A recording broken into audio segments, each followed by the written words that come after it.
What's up, y'all? This is Jay Blanco, and this is Blanco the Movie, where we react to everything over here. So if you're new to this channel, make sure you subscribe and comment your Instagram down below. And the first 5 people that comment gets a shout out in my next video. You dig?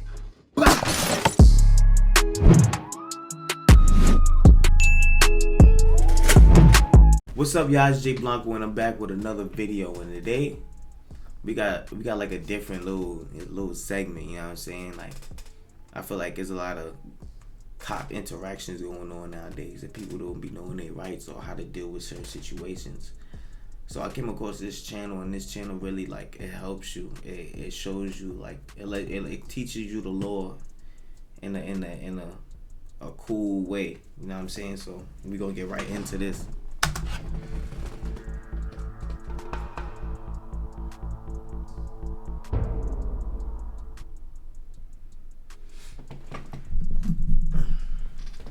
Welcome to Audit the Audit, where we sort out the who and what and the right and wrong of police interactions. This episode covers nervous behavior, search and seizure, and canine units, and was featured by the Junkyard News' channel, but I found the full video on Bad Governark's channel. Be sure to check out the description below and give them the credit that they deserve. Before we dive into the interaction, I want to give a big thanks to the sponsor of this episode, Surfshark.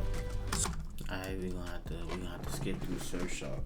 Marion Humphrey Jr. is a 32-year-old third-year law student who is attending the University of Arkansas School of Law in Fayetteville. Mr. Humphrey's father, Marion Humphrey Sr., is a retired Pulaski County Circuit Court judge and a well-respected pastor in the Little Rock area. On August 20th, 2020, Mr. Humphrey Jr. was driving from Fayetteville to Little Rock in a rented U-Haul truck to continue his schooling virtually at home. While driving west on I-40, Mr. Humphrey was spotted by Arkansas State Police Trooper Stephen Payton, who drove over 100 miles per hour to catch up with Mr. Humphrey. As Trooper Payton approached the U-Haul, Mr. Humphrey awkwardly missed his exit, prompting the trooper to make a stop. Mr. Humphrey pulled over immediately. The whole world is focused on China right now, but what if I told you there was a little known Chinese technology? Immediately, and Trooper Payton got out of his patrol vehicle and approached the passenger side of the truck, but Mr. Humphrey was unable to unlock the door. Trooper Payton then went to the driver's side of the truck and asked Mr. Humphrey to step out of the vehicle. At some point, Mr. Humphrey called his father, and he was still on the phone when he exited the U-Haul. What's so nervous for? I'm not. He's making me go to his vehicle.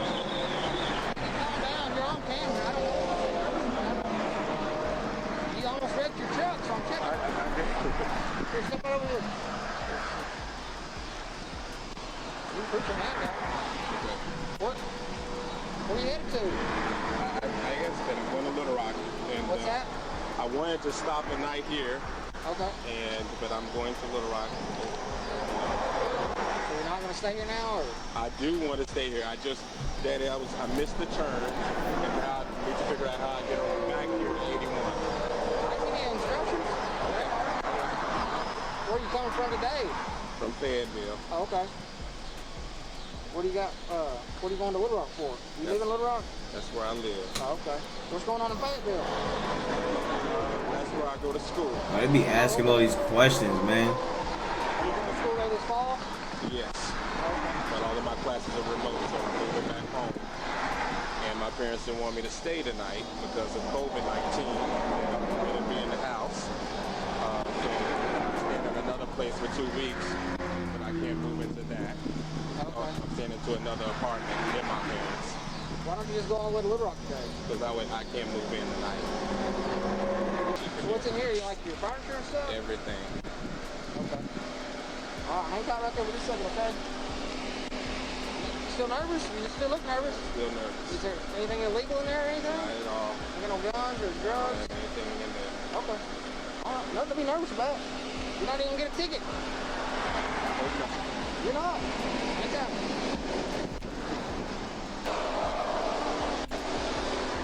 Who rented the truck? You say what? Who rented the truck? I did. You did? Okay. When did you rent the truck? Yesterday. Okay. Then you gotta take it, turn it back into Fayetteville, or I don't. pick it up in Fayetteville? I'm sorry, sir. Is it? I'm trying to figure out do you have probable cause to stop me? Yeah, you about wrecked your truck back there. That's why I stopped you. Okay. That's a line back there. I didn't wreck it. I almost did. went into the exit, and I was like, I think that's the right exit or not. I've never stopped in Russellville. That's no big deal. That's just my job, make sure nobody gonna have a wreck out here. Okay, but now you're asking all these other questions. Yeah, because you're super nervous, so I'm trying to figure out why you're so nervous. Because it's a police. The police, I don't get stopped. Okay. You say what, Dad? You say what? Can you speak with him? He's a lawyer. Okay, why does he need to speak to me? Because I just don't know why I'm stopped. I told you why you're stopped. Okay, all right. You know, I'll talk to him. Okay, I'll take it back. I'm sorry, sir. You want me to talk to him or not? No, it's fine.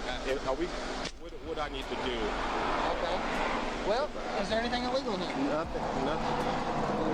So do you mind if I look real quick? No, I do. I do.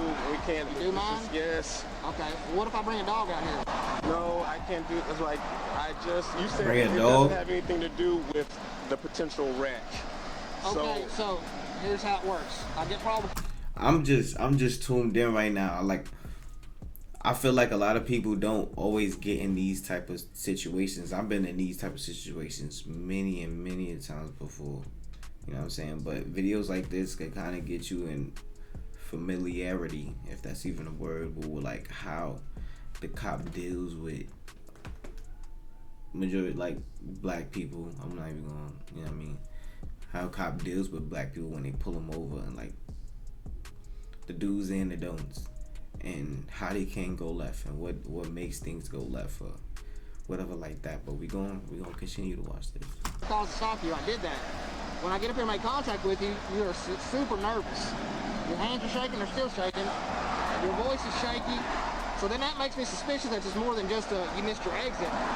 Although the Supreme Court has ruled that nervous and evasive behavior is a pertinent factor in determining reasonable suspicion, it generally cannot be the only factor. Many courts have found that nervousness is common during encounters with members of law enforcement. For example, in the 2005 First Circuit Court of Appeals case of United States versus McCoy, the court explained that, quote, nervousness is a common and entirely natural reaction to police presence. And in the 1998 10th Circuit Court of Appeals case of United States versus Salzano, the court held that, quote, it is common for most people to exhibit signs of nervousness when confronted by a law enforcement officer, whether or not the person is currently engaged in criminal activity. The 10th Circuit Court went on to plainly state that, quote, nervousness alone cannot support reasonable suspicion of criminal activity, and took this concept a step further by recognizing that without prior interaction with a suspect, a law enforcement officer has no baseline with which to compare the suspect's behavior in the 1992 case of United States versus Bloom, and the 8th Circuit later followed suit in the 1998 case of United States versus Beck.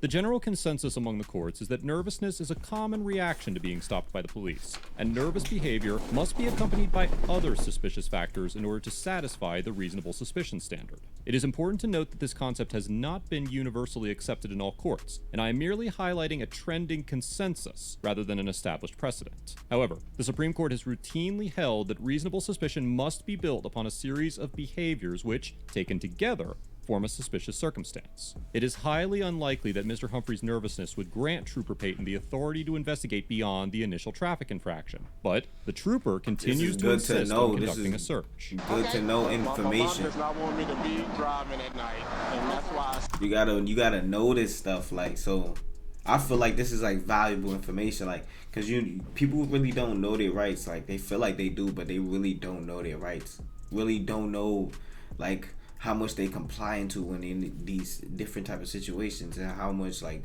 officers really push the envelope, like, from one situation to another. He got pulled over for like jerking, or like being hesitant with his lane switch, or getting out of whatever a lane or whatever, and that was the reason to pull him over. And now because he's a little nervous while the cop is asking him questions, the cop gives that's a reason for the cop to now search the fucking U-Haul, and he talking about bringing out a dog. All of that just because I'm nervous, just because of the initial thing was I jerked while I was driving. Now it come from that to like a dog search. Like, it's not even needed. Stopped in Russellville for the first time, or I'm trying to stop in Russellville. I just saw, and it's confusing why you wouldn't just drive on to Little Rock. It's an hour away. Okay. You know what I'm saying? That here, no, he wants to talk to you, sir. Now they going in circles because he already said he So if I can't bring a go dog, there. is it gonna alert on anything? Yeah, no, it's not going to alert on anything. I promise you. I honestly just don't want to get shot. Yeah, that's all. And I'm sorry about that. For real. It happens. I know it happens. So I honestly, I don't want you to bring a dog because I don't think that's fair to me as a citizen, as someone who, if the only thing I did was kind of, like, I did not almost wreck my car. Well, if you don't want to bring a dog, just let me look in here real quick and I'll get you down the road. Trooper Payton offers Mr. Humphrey the ultimatum of allowing him to search the U-Haul or having a canine unit come to the scene to conduct an exterior search. In order for the trooper to conduct a search, he must either obtain Mr. Humphrey's consent or establish probable cause. Given that the 8th Circuit Court, which presides over Arkansas, has already ruled that nervousness does not generally constitute reasonable suspicion, it is highly unlikely that Trooper Payton could obtain probable cause from Mr. Humphrey's nervous behavior alone. It should also be noted that the Supreme Court has ruled that, absent reasonable suspicion, officers are not allowed to unnecessarily extend the length of a traffic stop to deploy a canine unit Gotta or know do anything this. else outside the scope of the original investigation in the 2015 case of Rodriguez versus United States. In the Rodriguez case, the traffic stop in question was only extended by approximately 7 or 8 minutes, but the court determined that the tolerable duration of a stop is determined by its mission, which is to address the traffic violation that warranted the stop, and that, quote, lacking the same close connection to roadway safety as the ordinary inquiries, a dog sniff is not fairly characterized as part of the officer's traffic. Drew, Diana, Power. to the bar. Hey, y'all hear me? To the bar. You need me? No, I can't.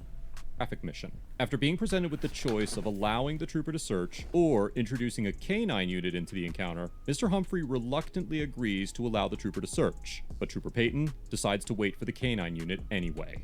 I don't have to bring a dog. I just think that's so invasive of my rights, but you can look in here if you like to. So I have a seat right there. I'm gonna get a dog out here. No, I don't want, you can, you said just look, which is it just look or the dog? I'm just gonna get a dog. Daddy, can I talk to my dad now? I'm sorry, But you I'm wanted me really to talk to him dangerous. twice now. But can you talk to him in front of me? Because I'm just really nervous now, because How old are you? I know I've done it. How old are you, I'm 16? 32 years old. You're a grown man. Yes, but Have you ever had any bad dealings with the police? I haven't, honestly. Okay, so then I don't know. We're in Arkansas. But you have my phone now. You said you were going to You talk gave to it him. to me. But you're not talking to him. Like, I'm trying to talk to you. You're the violator. I didn't.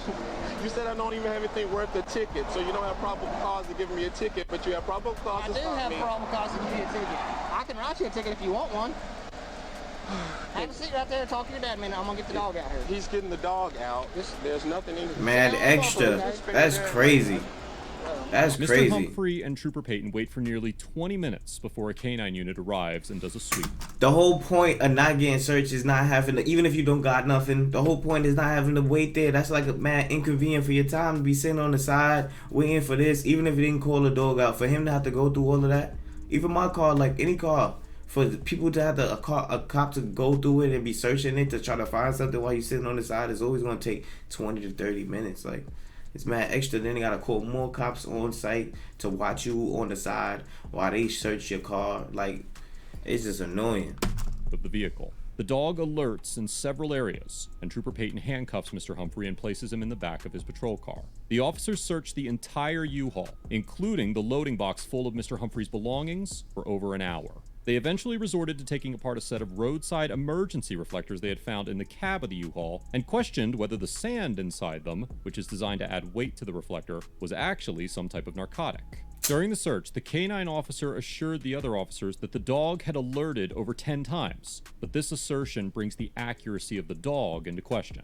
According to a 2014 study published in the Forensic Science International Academic Journal, dogs are extremely good at detecting narcotics in a controlled setting, but were less accurate when searching outside or inside cars, and even more inaccurate during police examinations. One explanation for the inconsistent nature of drug-sniffing dogs is their desire to please their owner, and many of the problems associated with positive alerts that result in no findings can be associated with the handler's body language and desire for an alert. As Washington Post columnist Radley Balko points out in this article, the fact that mind-sniffing dogs tend to be more accurate than drug-sniffing dogs is a testament to their efficiency, because handlers not only have fewer preconceptions about where minds are located, but they also have an incredibly strong incentive for the dogs to be accurate about finding them. There is strong evidence to suggest that canine units are about as effective as flipping a coin, and That's yet crazy. departments spend upwards of $25,000 per unit to purchase, train, and house canines. That's Eventually, crazy. the officers ended their search without finding anything. But Trooper Payton maintained the notion that an illegal substance was either currently in the U-Haul or had been at some point in time. I was trying to tell you the dog wasn't alerting to your stuff. He's alerting to the vehicle, which is a rental, so it could possibly be that somebody had something in there before you picked it up. Okay, well, next time just don't get pulled over. Just take the exit or don't take it. Don't drive crazy. All right, your stuff's on the front of the car. You're good to go. Cops just be bored. Like, what was that? What was that about? What was the whole point of that? Just to search your shit for an hour, have them waiting out there 20 minutes before they even came for them to then search it for an hour. They start taking apart parts of the U-Haul, saying that it probably was substance in it before. Mr. Humphrey was released and issued a warning for careless driving. A day after the encounter, local blogger Russ Rakop managed to acquire an official statement from the Arkansas State Police along with the body cam footage of the interaction. The ASP insisted that unless there are facts about the traffic stop that the department is not aware of, then they consider the case closed. Mr. Humphrey's attorney, Connor Eldridge, issued a scathing letter accusing the department of racism and stating that he intends to do everything in his power to ensure that justice is served. Mr. Eldridge also filed an official public records request for all media and materials relating to Mr. Humphrey's stop, as well as several statistical reports regarding the state police's conduct for the last 5 years. The department responded by stating that it had received Mr. Eldridge's records request and would provide the information he requested. It is unclear where Mr. Humphrey has filed any official claims, and given that this interaction happened so recently, it will likely be some time before there are any new updates. Be sure to check out Russ Rakop's blog for updates on this story. You can find a link to that in the description below. Overall, Trooper Payton and the other officers get an F for displaying a fundamental misunderstanding of the reasonable suspicion standard, unreasonably extending the traffic stop for over an hour, and conducting an illegal search that rendered no evidence of wrongdoing. One element of this stop that I did not spend much time on is the fact that Trooper Payton reached speeds of up to 107 miles per hour in order to catch up with Mr. Humphrey before he even knew whether Mr. Humphrey had committed a violation. Section 27-51-906 of the Arkansas Vehicle Code defines very limited situations when a police vehicle is not required to operate the vehicle's siren or flashing lights when responding to a call or while in pursuit of a suspect. And Trooper Payton's conduct does not fit into those parameters, as it was unwarranted and dangerous. The trooper's misconceptions about reasonable suspicion and delaying traffic stops is indicative of a lack of continued education, considering that 8 circuit courts have explored these topics more deeply than most other circuits. Nearly everything about Trooper Payton's conduct during this stop, aside from the original traffic stop, was wrong, and he would certainly benefit from taking a look at the modern standards established within his jurisdiction.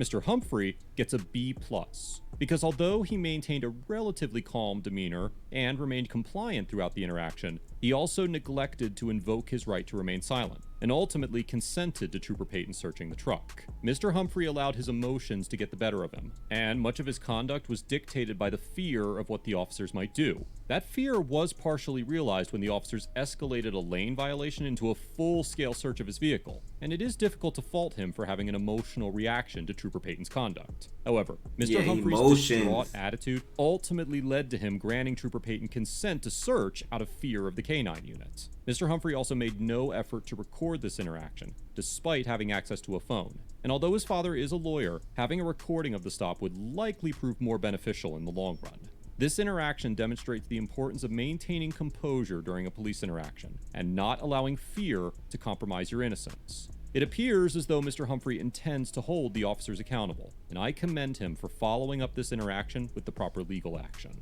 Let us know if there is an interaction or legal topic you would like us to discuss in the comments below. Thank you for watching. That was crazy. I was just tuned in. I like to watch videos like this because you really got to know how to move, what to do, and what not to do. I think like segments like this, like people really need to watch this stuff. People really need to know how to move, especially in those type of situations, man. I'll probably do another one of these. It's Jay Blanco, and that's it for today. I'm out. Peace.